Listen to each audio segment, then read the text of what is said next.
بسم اللہ الرحمن الرحیم۔ سٹوری آف صحابہ میں آج ہم حضرت عبد الرحمن بن عوف رضی اللہ تعالیٰ عنہ آپ کی زندگی کے بارے میں بات کریں گے۔ یہ عشرہ مبشرہ صحابی ہیں، یعنی ان صحابہ کرام میں ان کا شمار ہوتا ہے جن کو رسول دو عالم صلی اللہ علیہ وسلم نے دنیا میں ہی جنتی ہونے کی بشارت دی تھی۔ حضور دو عالم صلی اللہ علیہ وسلم کی ولادت مبارک سے 10 سال بعد خاندان قریش میں پیدا ہوئے۔ ابتدائی تعلیم و تربیت اسی طرح ہوئی جس طرح سرداران قریش کے بچوں کی ہوا کرتی ہے۔ ان کے اسلام لانے کا سبب یہ ہوا کہ یمن کے ایک بوڑھے عیسائی راہب نے ان کو نبی آخر الزمان صلی اللہ علیہ وسلم کے ظہور کی خبر دی اور یہ بتایا کہ وہ مکے میں پیدا ہوں گے اور مدینہ منورہ کو ہجرت کریں گے۔ جب یہ یمن سے لوٹے اور مکہ مکرمہ آئے تو ابوبکر صدیق نے ان کو اسلام کی ترغیب دی۔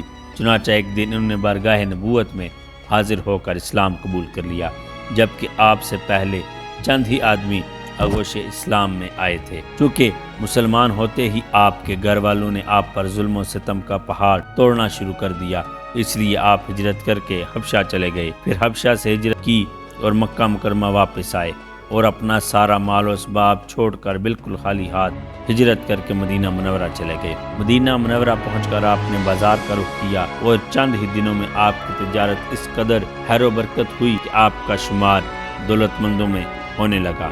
آپ نے قبیلہ انصار کے ایک خاتون سے شادی بھی کی۔ تمام لڑائیوں میں حضرت عبد الرحمن بن عوف نے جان و مال کے ساتھ شرکت کی۔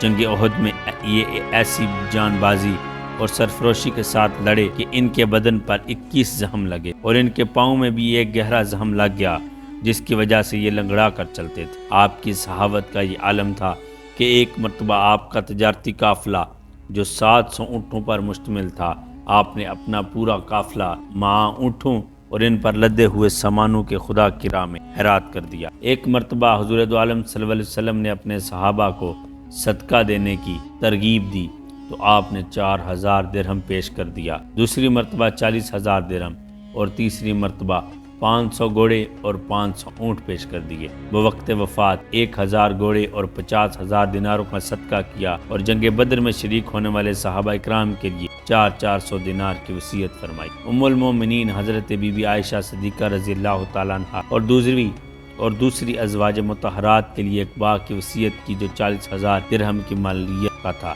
32 ہجری میں کچھ دنوں بیمار رہ کر 72 سال کی عمر میں وصال فرمایا اور مدینہ منورہ کے قبرستان جنت البقیع میں مدفن ہوئے اور ہمیشہ کے لیے صحاوت و شجاعت کا یہ آفتاب غروب ہو گیا۔